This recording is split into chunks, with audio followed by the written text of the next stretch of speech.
I wrote a little song to remind you, Choice Hotels get you more of the experiences you value. The Cambria Hotel's got it all. A rooftop bar, have a ball. Bring a date, your squad, or even your mom. Book direct at choicehotels.com. Sunday morning. Well, it's Father's Day. We're trying to relax, but there's always Iran. There's always what's going on in Israel, Hezbollah, Lebanon. With us today is General Jack Keane.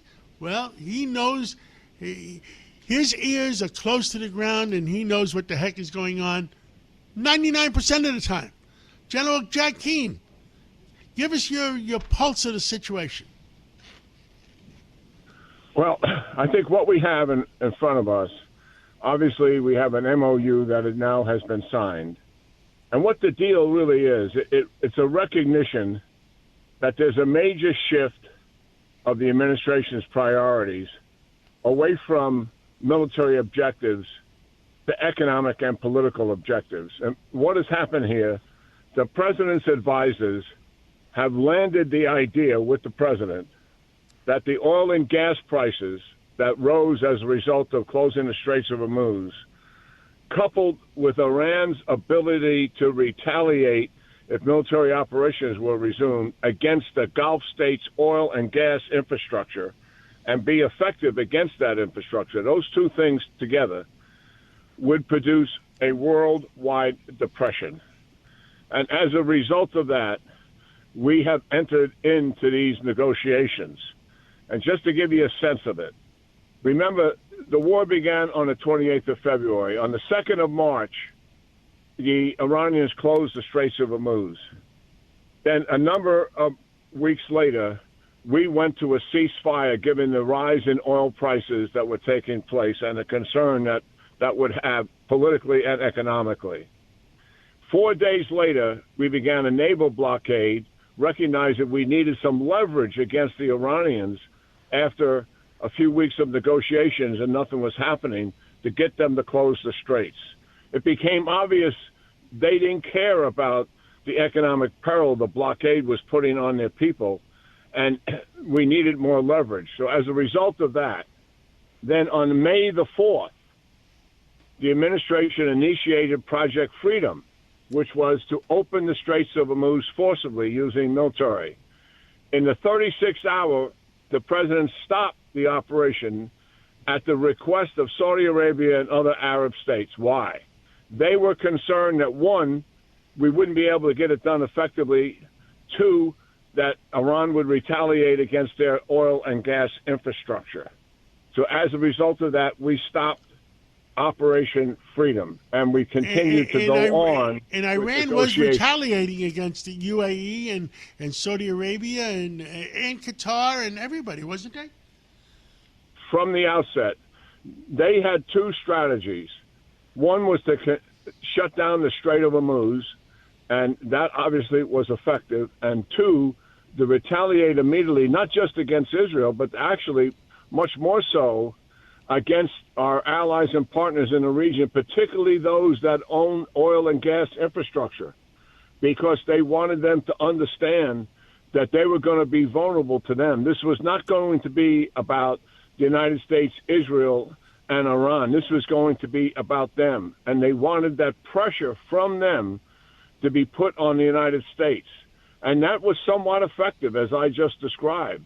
And even when we were ready to go back into military operations, and that was just a few weeks ago, and the president was pretty close to it, the Pakistanis, the Arab states, the other Islamic states came to the president in that meeting, and they asked him not to do it, to continue into negotiations and see if you could get a diplomatic solution. So I wanted our audience to understand, why we are on the path that we are on. It was a major shift in presidential priorities away from the military operation. Remember, the military operation lasted 4 to 5 weeks.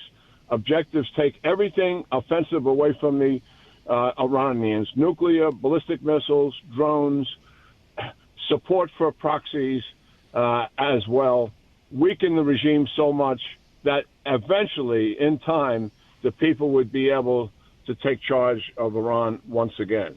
So we walked away from that, because of the economic and political objectives that the president began to attempt to achieve. And that produced the deal that's in front of us. Now, what the challenge of the deal, the most immediate challenge, John, that deals with Israel and Hezbollah. Iran is trying to separate the United States from Israel over the Hezbollah and Lebanon issue. Iran doesn't have any claim to Lebanon. Yes, they support Hezbollah. They've organized them. They have resourced them. They're their number one major proxy. But these Hezbollah are Lebanese citizens operating in Lebanon in the interest of Iran. And if they're attacking Israel under the ceasefire, which they have done in the last 24 hours and have been doing since April the 17th, Israel has every right to respond to that. What they have done, Hezbollah, so our audience understands, they have attacked into northern Israel with 2,000 rockets and drones since April the 17th and within the last 24 hours with the recent ceasefire. And as a result of that, over 300 Israeli citizens have been wounded. They have moved out of the towns and villages in northern Israel. The kids are not going to school. They're living with families or they're in motels. And Israel cannot stand for that. There's no way that Israel can have their sovereignty violated that and not respond militarily. We need to support Israel publicly, not just privately, in doing this, and not let Iran drive a wedge. Well, on Friday, General, on Friday, I mean, Thursday night, they, what was it, Hezbollah attacked Israel. Israel hit them back twice as hard, and the White House made no comment. So making no comment is acknowledging that you have to do what you have to do. That is true, but also there have been other statements made by the vice president, as you heard, trying to get Israel to calm down, so to speak. Yes. Israel has to do what is appropriate for what is in the sense of what is being threatened on them. They have the intelligence. They know what they are doing here, and we need to support them privately as well as publicly. And we cannot let Iran have a veto over Israelis' operations in Lebanon. And that's what they're trying to do by pressuring the United States. I think the president understands this, and I don't think he's going to put pressure on Israel to stop their operations when they're fighting for their sovereignty. I mean, so the audience understands. Iran's objective is to destroy the state of Israel. What they mean by that, it's not the physical destruction unless they had a nuclear weapon. They cannot defeat the Israeli military. What they want to do is create such a volatile security situation inside of Israel among a relatively small population in the world, 7 million Jews, and make that situation so volatile and insecure that they want to raise their family and kids there. In other words, they would migrate out of Israel. That is what they're trying to achieve. And in northern Israel right today, they are achieving that by the families moving away from that danger area. So, yes, they must respond, and they must complete the operation of getting Hezbollah out of the southern part of Lebanon. They cannot let that stand. Well, I mean, I guess this is an hour-by-hour situation. This is a day-by-day situation, and there's no way to make it looks like the peace is going to hold. It looks like the Strait of Hormuz will stay open because Iran does not dare do anything to change that because he'll go in there and kick their butt. Well, what the president is holding as leverage, he has a couple of things. One, he has financial resources that he can hold on to, and two, obviously, military leverage. And that's the reality. And they certainly are aware of that. And I think, John, what the Iranians will do is drag out these negotiations as they already had. Remember, we started out with 2 weeks of negotiations when we went to the ceasefire back on April the 8th to get the Straits of Hormuz open. Well, they dragged that out for 9 weeks. And they're going to drag this out for sure. The whole 60 days is what the clock is, and likely longer than that. Because they believe the closer you get to the midterm elections in the United States, and they pay close attention to what's happening here, the less likelihood, John, that the president would initiate combat operations, and as a result, the Straits of Hormuz would be closed again, oil prices going up very close to the election. Here's what I think.